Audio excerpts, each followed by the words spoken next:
Welcome to Geopolitics Universe. In today's video I will be discussing and explaining the new partnership between Saudi Arabia and China and the way they are currently destroying the US economy.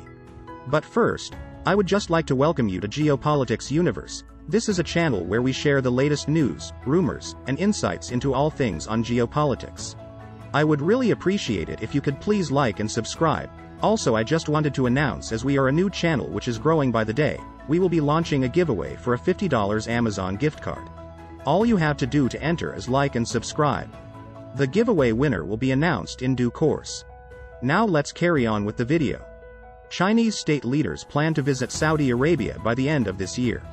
Officials from both countries are finalizing details of a summit between Chinese President Xi Jinping and Saudi Crown Prince Mohammed bin Salman. The visit, which has been in the works for months, is tentatively scheduled for the second week of December, according to people familiar with preparations for the trip. There have been hints that such a visit would take place. On October 27, Chinese Foreign Minister Wang Yi held an online meeting with Saudi Foreign Minister Faisal bin Farhan Al Saud, and said that the Chinese consider Saudi Arabia as a priority in its overall diplomacy, its Middle East diplomacy in particular.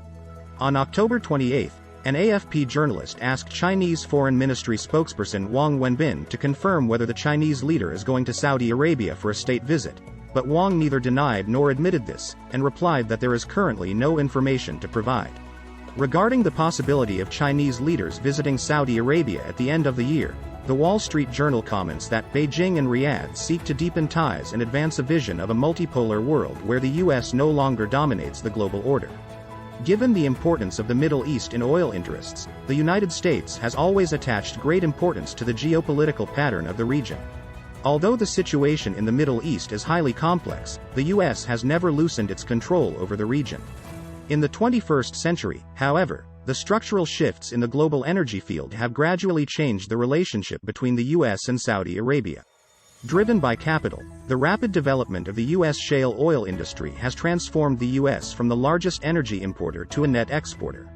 In order to tap the shale oil market, the U.S. has asked the Organization of the Petroleum Exporting Countries, OPEC, to cut production, causing its share of the oil market to shrink sharply.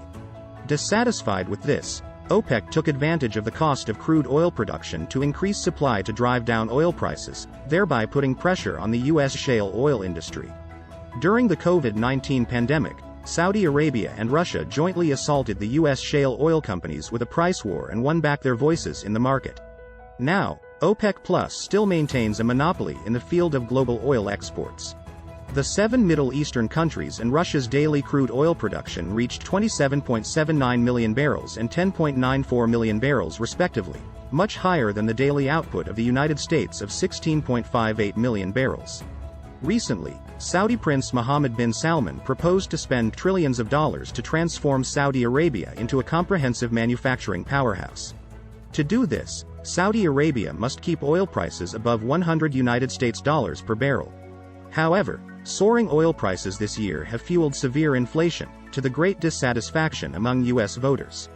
The Biden administration has therefore changed its stance and hopes that Saudi Arabia would increase oil production. Judging from the current situation, Saudi Arabia does not seem to have the intention to do so. In this regard, the game between OPEC Plus and the US is essentially a battle for oil pricing power. Saudi Arabia may choose to use more yuan, euro, or even ruble to settle crude oil, thus threatening the dominance of the dollar.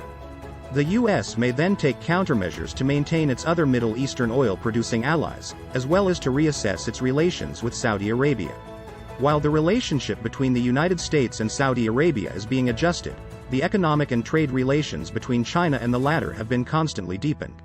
On October 20, Zhang Jianhua, director of the National Energy Administration, held a video meeting with Saudi Energy Minister Abdulaziz bin Salman to strengthen cooperation in the energy sector. As important energy producers and consumers in the world, China and Saudi Arabia are willing to work together to maintain the stability of the international oil market, and work together to address risks and challenges. The two sides expressed that the current international situation is complex, which brings many unstable factors to the oil market, and that the long-term reliable supply of oil is crucial to the overall stability of the market. Saudi Arabia also said it will be China's most reliable partner and supplier of crude oil, and take advantage of its geographical advantage of connecting 3 continents to build a regional center for Chinese manufacturers. The two sides agreed to cooperate under the framework of the Intergovernmental Agreement on the Use of Nuclear Energy, as well as in the fields of electricity, renewable energy, and hydrogen energy. The relationship between Beijing and Riyadh has been getting closer, particularly in economic cooperation. In 2021, China's foreign dependence on oil was about 72%, and natural gas 44%.